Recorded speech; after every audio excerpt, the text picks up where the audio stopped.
In this video, we are going to be going through one of the easiest ways that you can do a statistically significant lift study based on different geos. Basically, this is most applicable if you're having trouble understanding if your advertising is actually effective, specifically that on Facebook ads and Google ads. So what we're going to perform here is a very basic geo holdout test, where instead of actually a holdout, we're doing a singular geo test. So the client that we're working with right here has had historic trouble proving that their Facebook ROAS is actually as high as it is. So in their Facebook account, in the last 4 months, they spent $14,000. They have driven a ridiculous 13.3 return on ad spend. But the problem that we're having is we really can't see if this actually plays out into net new conversions or if all of these conversions would have happened without us. So basically, what we're gonna be doing here is we're gonna take all of their spend that they have dedicated to Facebook, we're gonna put it on one single state. What we're gonna be evaluating is how much of a lift in purchases that specific state gets and if it matches to the lift that we see in the Facebook account. This is going to be 30 days, so I'm just going to be showing you the setup for this. And then if this video gets some traction, I'm happy to kind of just chime back in and let you all know how this went. So what we're doing here is we have first pulled every single order with state, revenue, and the date of the order as well. What I've done on my side is I've created a pivot table in Google Sheets where we grab the state, the paid at as a month, the value is total revenue, and orders. So we have the most fundamental important information. The next thing I looked at is what's our current cost per acquisition, which right now for this account in the Facebook ads account is $60. So we have a $60 cost per acquisition using click only. We're not using any view through data. And then I'm going to estimate how much worse it's going to get when we restrict everything down to one state. So I want to get very aggressive with this because I want to make sure that I'm estimating how much money we need to spend for this to be a statistically significant test. So I'm saying it's going to cost us 3 times more to acquire a customer when we eliminate 49 states and we only target one state. Now, the next thing we need to do is decide what state we're going to do. So I'm actually going to pull in ChatGPT here and I'm going to run a few prompts to basically figure out how much in terms of conversions I need to drive for this to be statistically significant. I'm going to tell ChatGPT, I'm running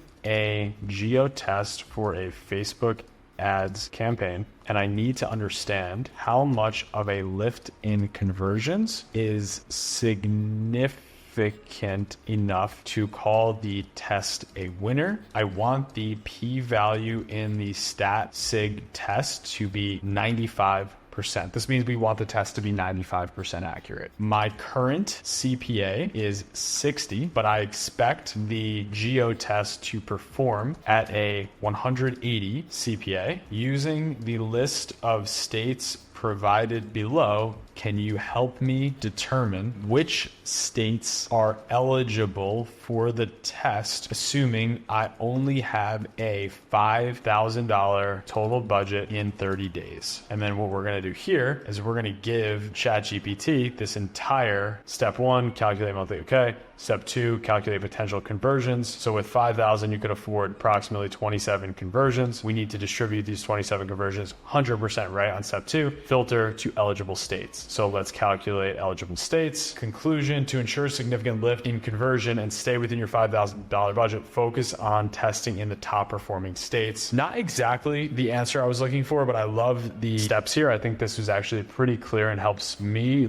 clarify some of my thoughts. So of our top states, it's actually telling us how many average orders there are per month. So we're gonna say remove April from your calcs. That's actually gonna bring everything up. Okay, now what we need to understand is how many conversions we expect to drive. So we have that 180 CPA, meaning we could drive on a $5,000 budget. We're taking $5,000 divided by the 180. So in total here, we're gonna drive 28 conversions, assuming we hit a $180 cost per acquisition. So what that means is which of these would be significant enough. So if we drove California, if California moved from 110 on average to 110 plus 28, so 138, would that be a significant enough lift for us to be confident in the result? Or is that a normal fluctuation that could happen without any ad spend there? That's what we need to determine. So I want to give ChatGPT that exact reasoning, try to obtain a p-value, or rather try to obtain a statistical significance value if our test was successful. If we drove a $180 CPA with 5K of spend, then we would drive about 28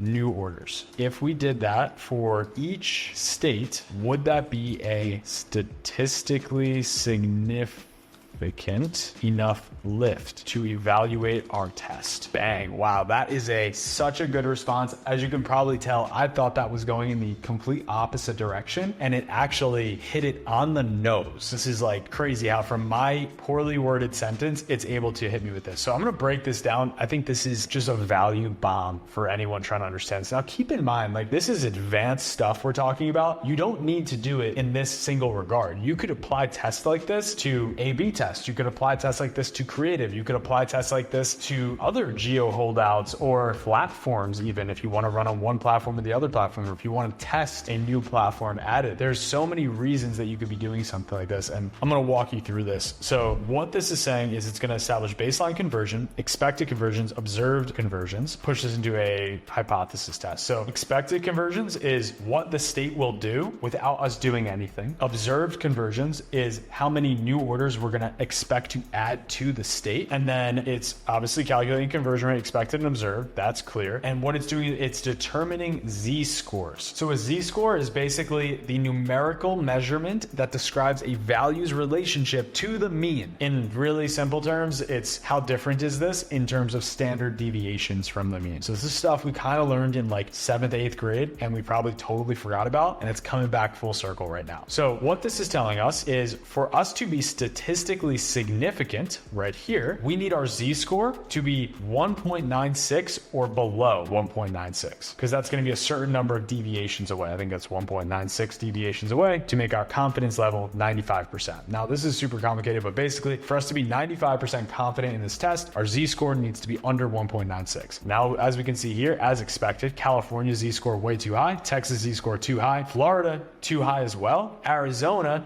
just under, and Washington is nearly perfect, because if we have a baseline of 30 and we observed 28 new conversions, that means the total conversions is now going to be 30 plus 28, which is 58. We're going to see a doubling in the state of Washington in a 30-day window, which if we compare month over month, there's almost no way Washington does that without this ad spend based on the historic averages. Moving back into our spreadsheet here, we actually don't have too much more to do. We are just going to flat out use Washington, and I think this is going to be a pretty smooth recommendation. Now, the one thing I'm noticing here is that Washington actually had a big fluctuation from May to June. So May was 29, June was 40, and now July, we're almost done with the month, but it's only 21. And there was a huge drop in total revenue. Where I see a little bit more consistency is actually in New York. So if you look at New York, May 14K, 12K. So I want to ask ChatGPT to evaluate New York here. Can you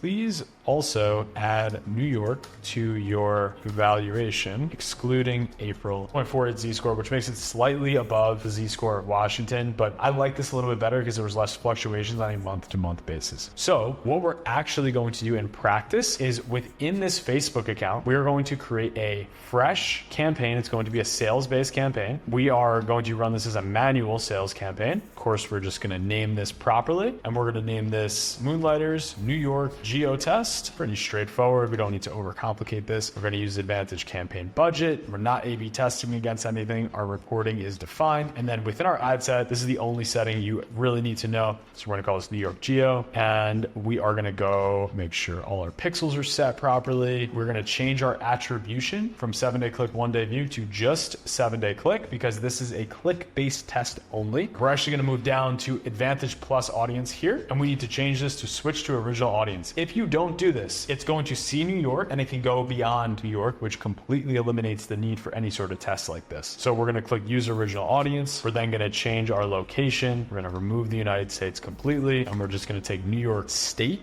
as a whole. We'll just zoom out and make sure there's no extra geos in here. We've got just New York selected. We're keeping everything else the same. We want this to be as straightforward as the test as possible. We want this to be as similar as to all the other ads that we've ever run in this account. In terms of our actual ads and creative, we're just going to be rolling with the best performing ads that we've previously run throughout the whole account. This is just going to give us the most apples to apples comparison. We don't want to reinvent the wheel here. We want to keep this as straightforward as possible. This is the little things that you need to do as you're trying to prove out advertising is working for you, as you're trying to scale up, there's always going to be roadblocks, and the only way you're going to get around those roadblocks is by taking necessary steps to test, learn, and really try new things. If you got value out of this and you want to follow along, let me know in the comments below, and I'll update everyone if we get enough traction here just to show you all how this went about 30 days from now. If you want a more comprehensive overview of how we like to run Facebook ads, click the link here to see our full guide on how we run Facebook ads in 2024. And if you want tests like this to be thought of for you, if you're looking to work with premier partners, then go to themoonlighters.com to apply to work with us today. I will see you guys in the next one.